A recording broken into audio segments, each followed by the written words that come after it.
Okay, that should be better for my audio. I'm gonna live read the Gong Ringers and see how that goes. Never read this story before, the Gong Ringers. Also doing audio at the same time.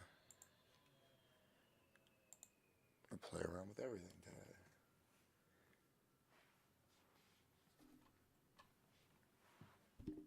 I'm gonna play around with everything today. Yeah, let's see.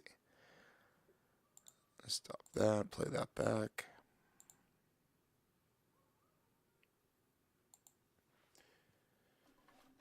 Audio is the crux of everything.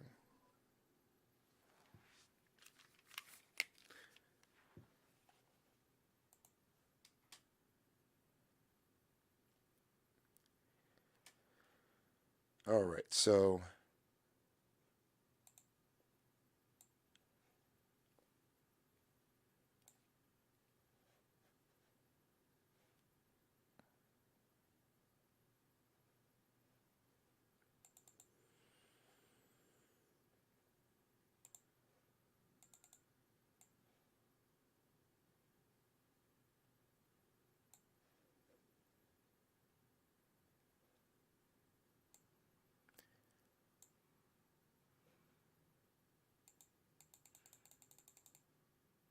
lost my place. It's not as nice as it was. Oh, I'll just do this. Oh, yay, that made it worse.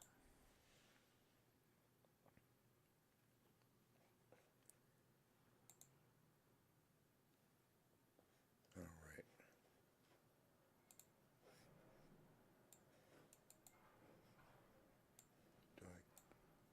Can I hear myself? I can't. Okay.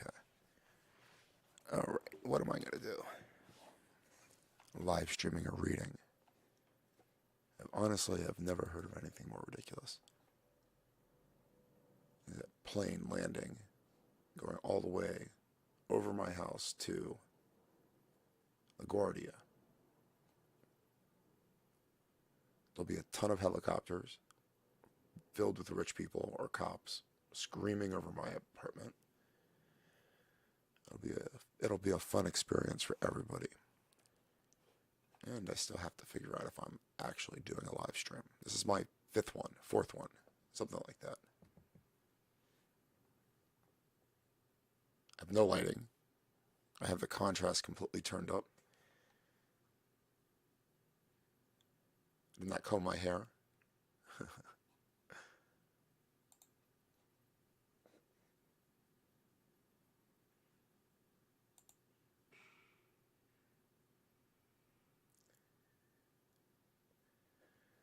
I'm going to turn myself off because I definitely cannot listen to myself in the past. Alright, so as promised, I am reading a story today called The Gong Ringers. Found it in Weird Tales. And it was written by Hasan Vokine. Maybe. Hasan Vokine. So, I'll just pull over what I'm looking at. Make it a little easier for everybody to understand. This person has no real story, I guess, besides he doesn't exist. He wrote 3 stories for the magazine called Weird Tales.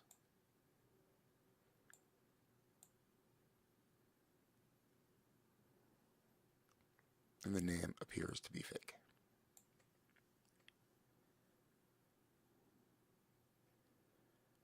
He had a special interest in the Orient.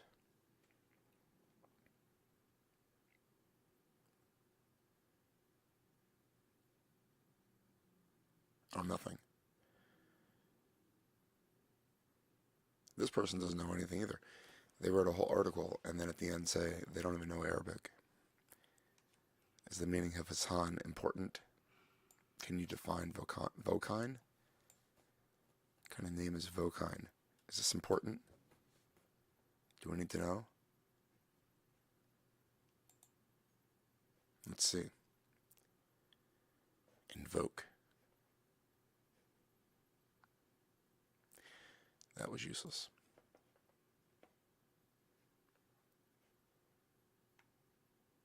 Define. No. Why, Google? You changed it. Alright, anyway, this guy's completely made up. The story exists, though, in this form on the internet, which I think is completely interesting. Don't flip the page too early. It's ridiculous.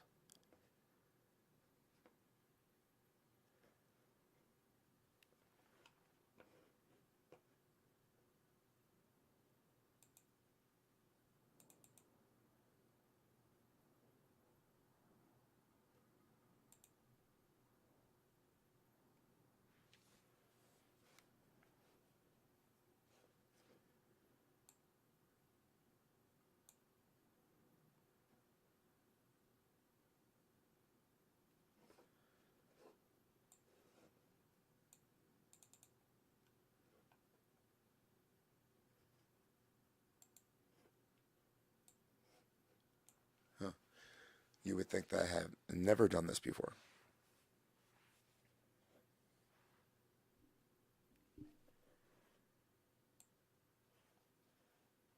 Fine. I'll keep it over here. Okay. I am recording to potentially publish this with whatever photo bashes I see fit. Unless it's just absolutely horrible. I can't believe Vokine would have disappeared from the face of the planet if he was a literary genius, right? So, with that in mind, the Gong Ringers by Hasan Vokine. It was in August 1913 that I was connected with the Russo-Asian Trading Company and found it necessary to make a tiresome journey into southern Mongolia. Constantly have to clear my throat.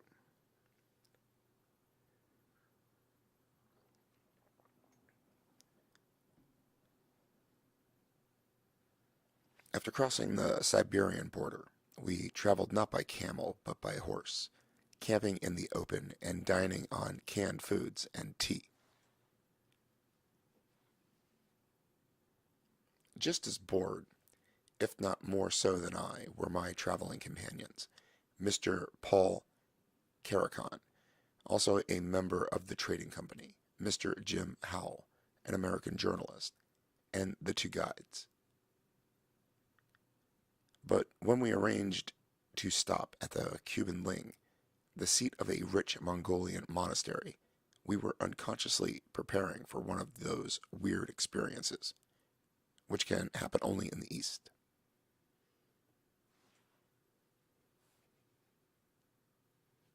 With the sunset behind us on the third evening, we came in sight of the city monks, the low walls appearing dark red in the fading light, the two ancient towers pointing silently into the sky. It seemed to vibrate, a silence which put a death-like spell over the whole surrounding.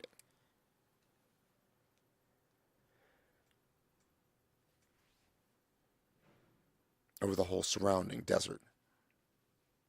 We felt its silence as something real, something hanging over it. Our party stopped, and the guides spoke wonderingly to each other. Why were the gates still closed? It was the custom when travelers approached the city to open the gates and send out an escort to meet them at a point exactly 50 tashars from the walls. Gobeldan, our translator, turned to us. His Mongolian mask bore an expression half of wonder, half of fear.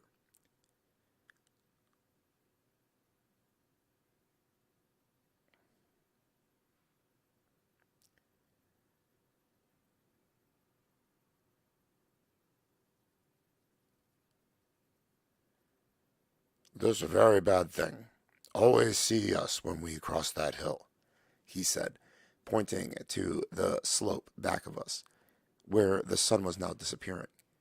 Also time for sunset gong. Before better go back.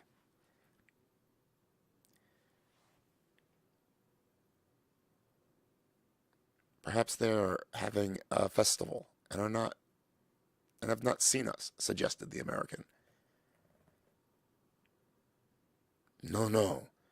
Always have sunset gong. Always, always. If sunset gong not ring, city be destroyed by 37 demons. If no sunset gong, everybody dead. Again, we turn to the silent city. Its walls now dim and black. Its gates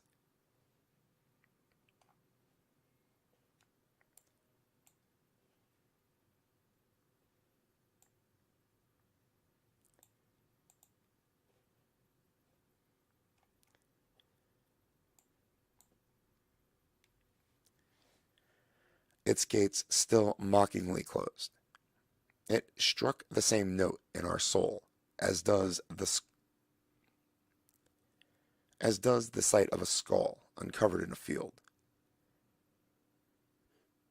The guide's suggestion was possible in the East, where diseases were fought with painted dragons and the chanting of rituals. But at the moment, but at that moment, our bodies grew tense, and even our horses seemed to withhold their movements. There had come to us the faint tap of a bell from one of those towers. Then again it sounded, hesitantly, as if the hammer were but laid on its edge. No one breathed as we waited for the third stroke, expecting it to be louder. But what we heard was not the deep call of a gong. It was a wail, and screaming cries of pain echoing over the desert. And again, from the city, all was silence. Our two guides turned their horses around. Their faces were a sickly oriental yellow. Their eyes stared toward the west, where there were still a few streaks of light. We no go further, said Gobeldyne. Return quick. Karakhan and I looked questioningly at each other. The American laughed. Why go back? Just because you hear someone yelling? Why go back? Just because you hear somebody yelling? Let's go see what it's all about. But the Mongolians were already mounting the hill in back of us. Karakhan spoke to me in Russian. What do you think, friend? I shrugged my shoulders. Niechevo, and we both found ourselves headed for the gate of the monastery, following the American. All right, I made it through chapter 1.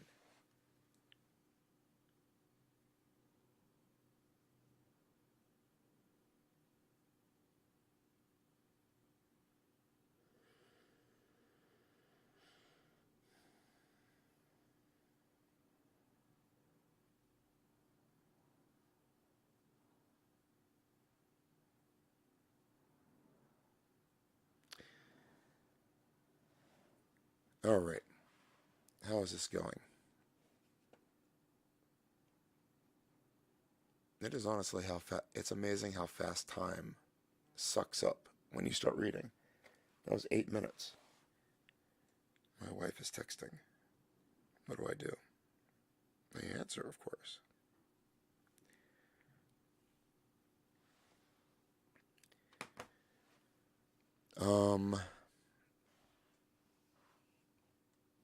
Okay, chapter 2. In front of the gate there was a great pile of white objects, which appeared at first to be stones. But as we neared them, we saw clearly that they were bleached bones of human beings left there for the vultures. A heavy wooden box braced with iron bands, and fastened by an iron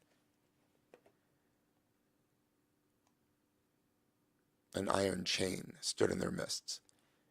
Suddenly a hand thrust from a hole in the side, shook the chain, and words were cried out in Mongolian.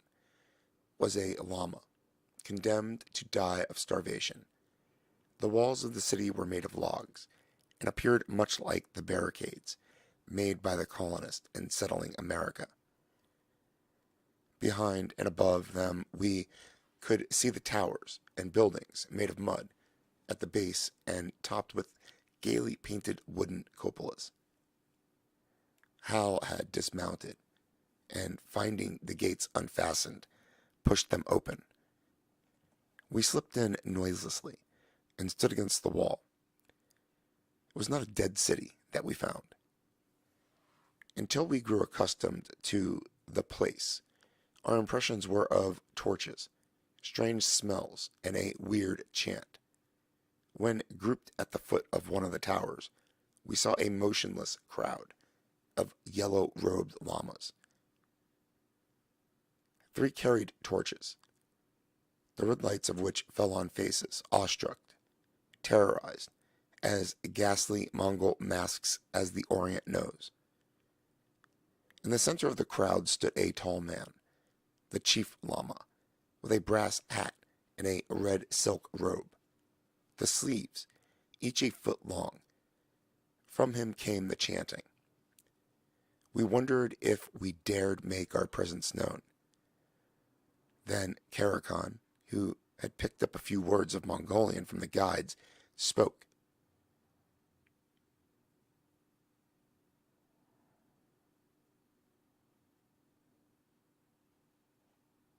And at this point, I usually go and see how badly I can massacre the language.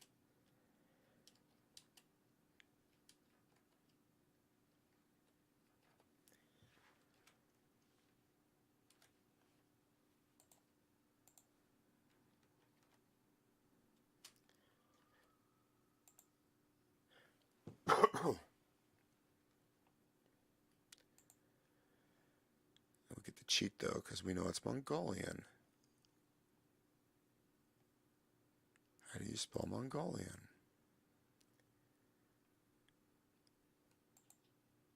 Will you pronounce it?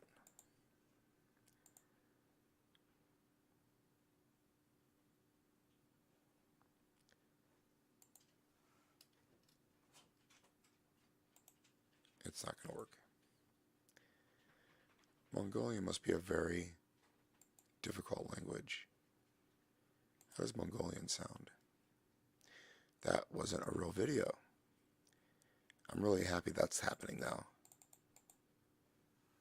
Let's see if you go directly to YouTube.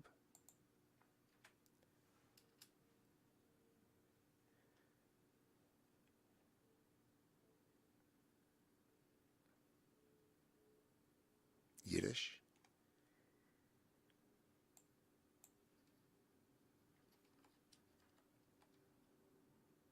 Mongol.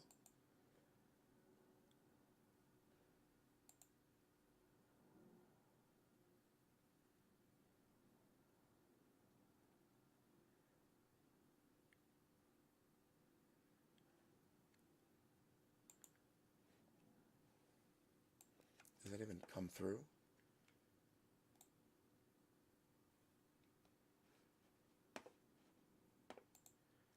So there's no way I can do justice to this language. Mendu isu nagaha. Greetings, we are friends. Instantly every face was turned in our direction, some glowering, some fearful, some expressionless. The silk-robed lama stepped up to us and bowed. Kubu wu tu lupan, mok I.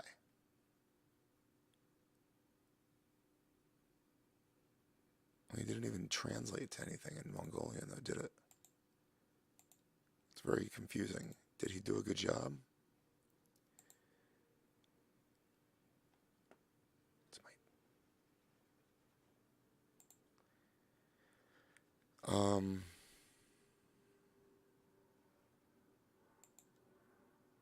Yeah, I didn't even turn in anything.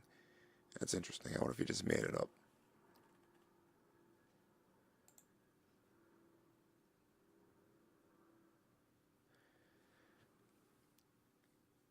Karakan shook his head and tried Chinese. The lama grinned. In a few minutes, Karakan turned to us.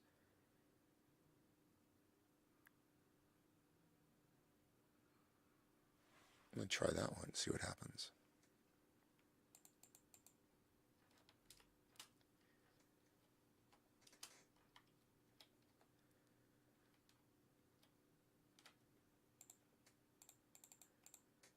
I think going through creative writing workshops, it's kind of frowned upon to use foreign languages in the text. But I never pay attention to anything, so don't ask me.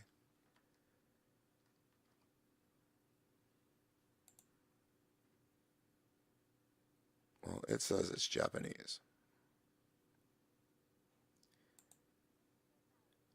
Fen Shotai. But what if it's Chinese? Because it's supposed to be Chinese, isn't it? Let's say traditional.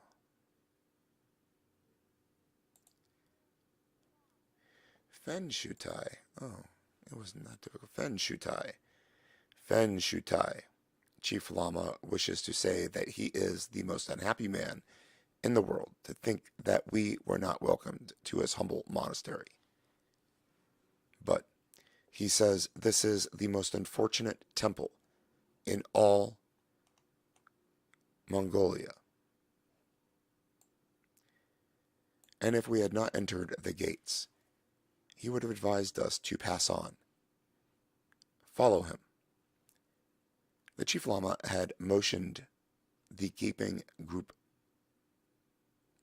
The Chief Lama had motioned the gaping group aside and led the way to the foot of the tower. Then he saw what had caused the alarm.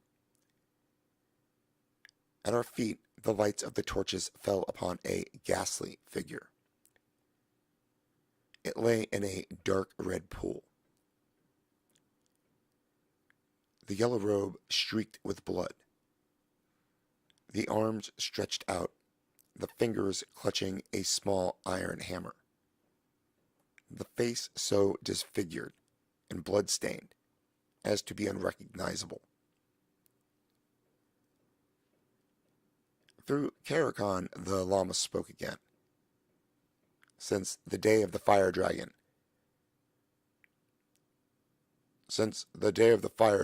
4 weeks ago, what you see here has happened at every ringing of the sunset gong.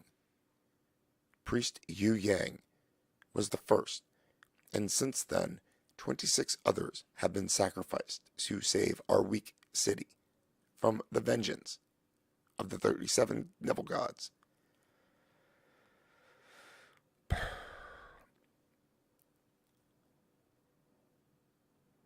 Priest Yu Yang was the first, and since then, 26 others have been sacrificed to save our weak city from the vengeance of the 37 devil gods. Only 2 strokes of the bell are given, and the trembling ringer is thrown from the balcony. And the trembling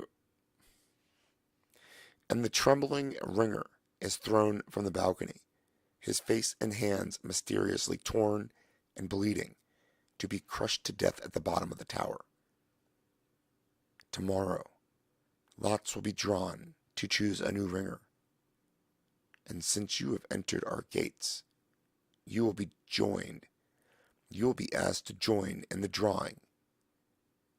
The most worthy fire dragon has been angered, and his humble servants must appease him. Fen Shou cracked his fan on the palm of his hand.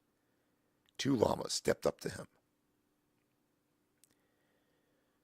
Nai Chuyong.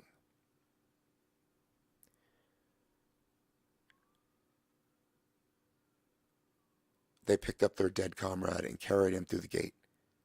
He would be laid on the pile of bones outside, and by sunrise, his would be picked as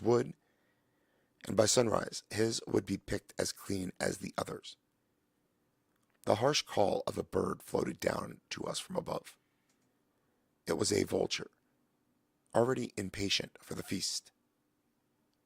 The other lamas filed out of the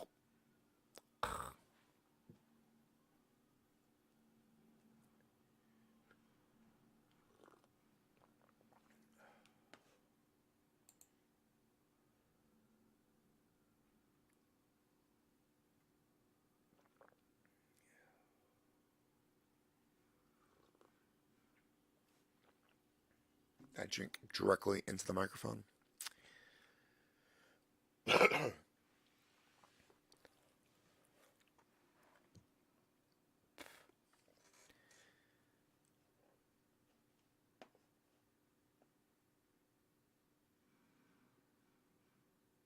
They picked up their dead comrade and carried him through the gate. He would be laid on the pile of bones outside by sunrise and would be picked as clean as the others. The harsh call of a bird floated down from us from above. It was a vulture, already impatient for the feast. The other llamas filed out of the court, 3 taking our horses and our guns. Our party followed the swishing silk robes of the chief as he led us to a dark, bad-smelling compartment for sleeping, next to his own. There, we threw ourselves on a straw-covered floor, and so exhausted were we that even the thought of the ghastly lottery plan for tomorrow could not keep us awake. In the morning, we were conducted to a larger compartment, where the whole lamasery was assembled to eat. There had already been some religious ceremony, accompanied by the blowing of longhorn trumpets. It was this which had awakened us. The meal consisted solely of mutton stew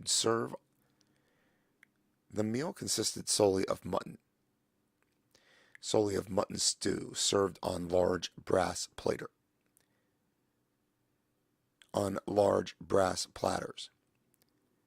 The method of eating was to hold a large piece in the mouth with the left hand, and with a knife in the right, cut it off close to the lips. It was washed down with draughts of arrack and kumyas.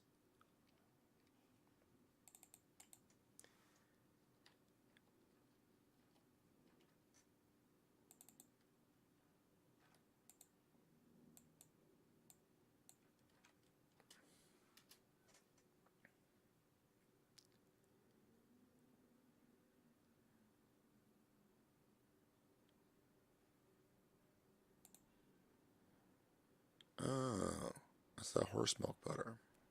Is kumyas the right way to say it?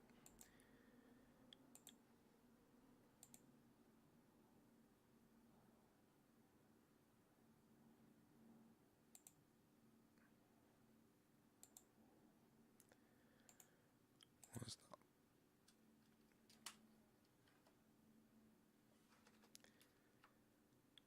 Spelt wrong.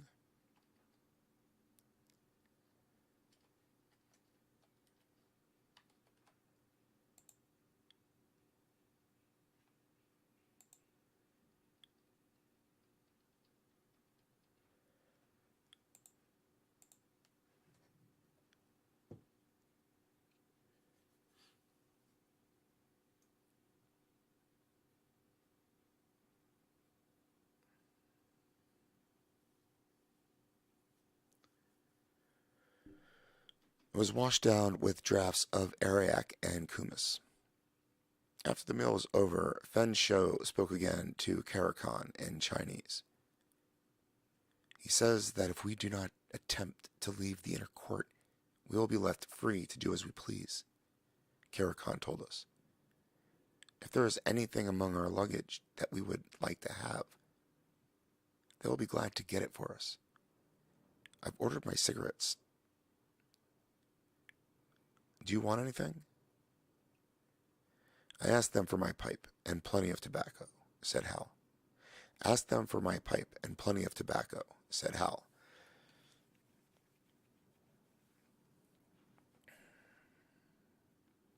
But it was not with free hearts that we spent that day, knowing that at sunset one of us, or one of our captors, would be sent to that sacrifice, whose result we had seen last night. Even if it was not one of our own party, we had no desire to see another man climb that dark tower, to hear again those screams of horror, or to see that bleeding figure come tumbling down to crush itself on the floor. The worst of it, said Hal, is not knowing what's really up there. It might be sheer fright. Oh, told you we'd find something, right? It might have been sheer fright that killed all those people.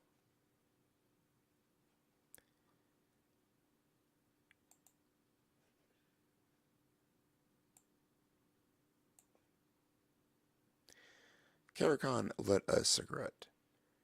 Sheer fright, Hal, will not tear a man's eyes out. There was no luncheon, and the second meal of the day, which was served about 5 o'clock, was eaten very sparingly. The vultures could already be seen collecting on the cupolas and peaks of the buildings. One giant one, almost the size of a man, almost the size of a man, had been preening himself on the peak of the gong tower all afternoon and eyeing us mockingly, with his bald head and neck showing. The discolored flesh, he was hideous and had attracted the attention of the Mongols, who called him Shubukan, the bald king.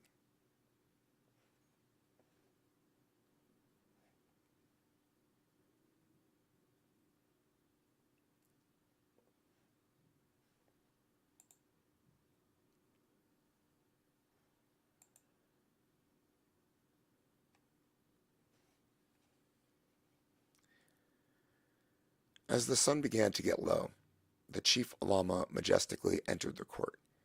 He was followed by two of his satellites, one carrying a small-mouthed brass jar, the other holding a tray of smooth, white pebbles. These stones, one of which had been painted red, were counted into the jar to equal the number of men present and vigorously shaken up by each lama. Then the drawing began. The lamas drew first, some with fear in their eyes, some with no more expression than if the stones had been sunflower seeds or sweetmeats. Our party was at first uninterested. Out of 87 llamas, it was most probable that one of their party would get the red stone. But more than half of them had drawn. Yet the red stone had not appeared. Karakhan's expression began to grow worried, and he puffed harder at his cigarettes. The drawing went on. He eyed each lama as if we willed with all the power of our mind that he draw out that fatal painted stone. Now there were but three, and Fen Shou left to draw. We began to suspect a trick. But even the llamas were anxious now. A big fat one, who had been continually fumbling with the blue cord, which belted him around the waist, put his hand into the jar, and beads of perspiration showed all over his face. Fearfully he looked at his draw. White. He sank back thankfully among his comrades. Another white one came out. A third. Fen Shou was bowing and motioning to us. Karakhan spoke to him in Chinese. He smiled maliciously and shook his head. He says the chief lama never draws, gasped Karakhan harshly. Now it was clear why, the old devil. Now it was clear why the old devil submitted so placidly to the outrages of an angry fire dragon.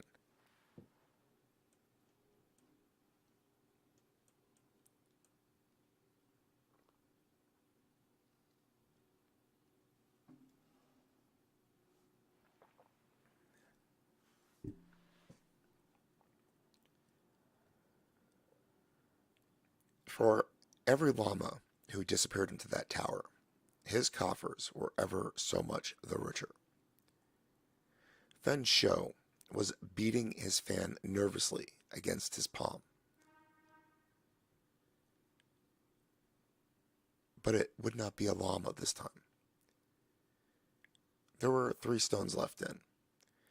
There were 3 stones left in that jar, and one of them was red. Shabu Khan looked pleased, in contemplation of a changing diet. Fen Shou was bowing again, and motioning to the jar. Hal stepping up to the jar. All were on tiptoe.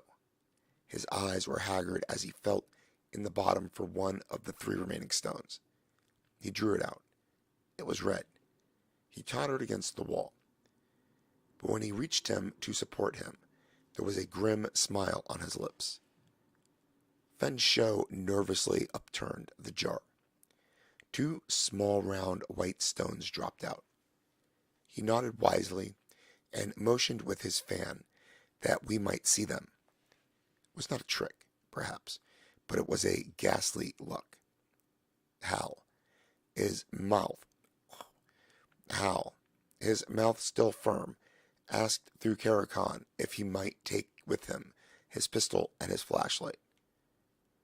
Fen Shou frowned, then bowing with another grin. "You may have them," he said, "but they will be useless. A llama was dispatched for them."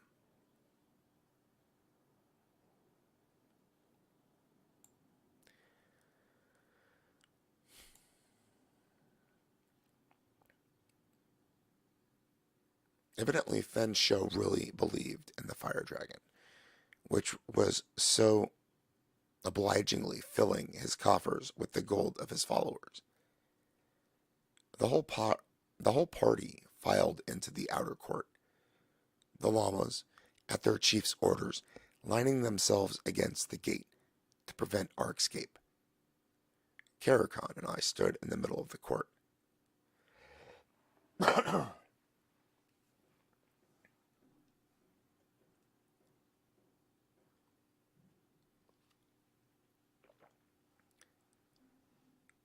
Karakan and I stood in the middle of the court. Fen Shou, with 2 torchbearers, waited at the foot of the tower. Hal shook hands with us and stepped over to them. He was brave enough to laugh at his costume, which consisted of a yellow robe, a small red hat, and the hammer, which was fastened about his neck by a red cord. These were put on him by 2 of the llamas, while Fen Shou chanted some ritual. Then with his flashlight in one hand and his pistol in the other, he entered the tower. How soon, I wondered, will that yellow Mongol robe be streaked with Aryan blood? The sky was black, but there were still some red streaks in the west, and the red torches of the Mongols lit up the court. I looked up at the Gong Tower. It seemed to be dripping with blood. Shabu Khan, the giant vulture, had disappeared. Shabu Khan, the giant vulture, had disappeared. Going up the center of the tower was a rough wooden ladder. Hal grasped this and began to climb, gripping his pistol and flashlight tightly. Even Fen Shou's face was worn and anxious.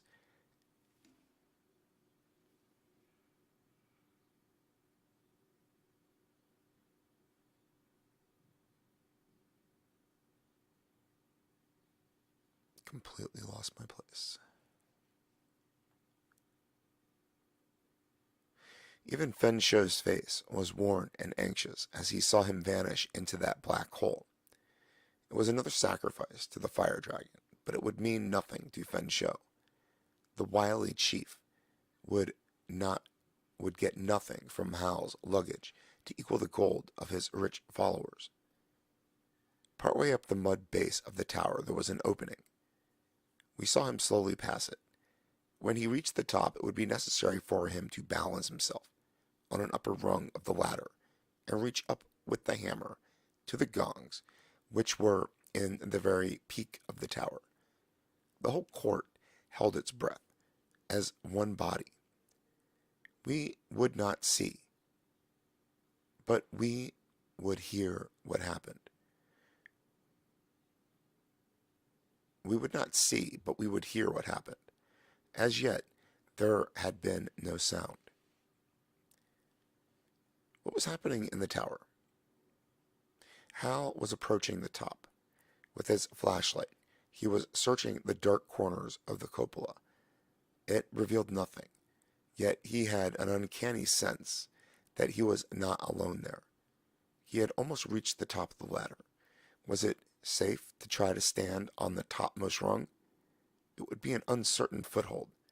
He braced himself firmly between the ladder and the wall, and determined to go no farther until he was sure of himself. Then suddenly there was a wild, weird scream, and with a furious beating and flapping and tearing of claws, the thing he knew not what it was had pounced upon him. He covered his face with his arms, and the creature tore at them and made shreds of the Mongol cloak. In another minute he would have lost his hold and have gone the way of the llamas before him. Frantically, he pulled the trigger of his gun. Something fell the length of the tower and beat itself on the ground at our feet. It was Shabu Khan, a red hole in his breast, his great wings spread wide on the ground, his malicious, hating eyes now lifeless. What must have been Chinese jazz was being played on the gongs, and in a minute Hal had slipped down the ladder and stood before us. One hand was bleeding, where the vulture had torn it, and his robe was in shreds. "There's your fire dragon," he said, as Fen Shou stupidly examined the vulture. "And now you can tell your 37 devil gods to chase themselves." The angry god, who had killed so many llamas, was only a crafty vulture.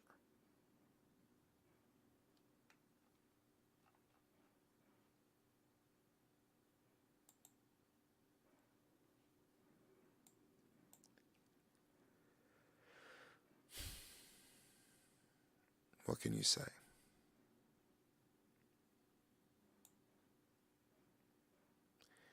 We potentially know what Kumis is.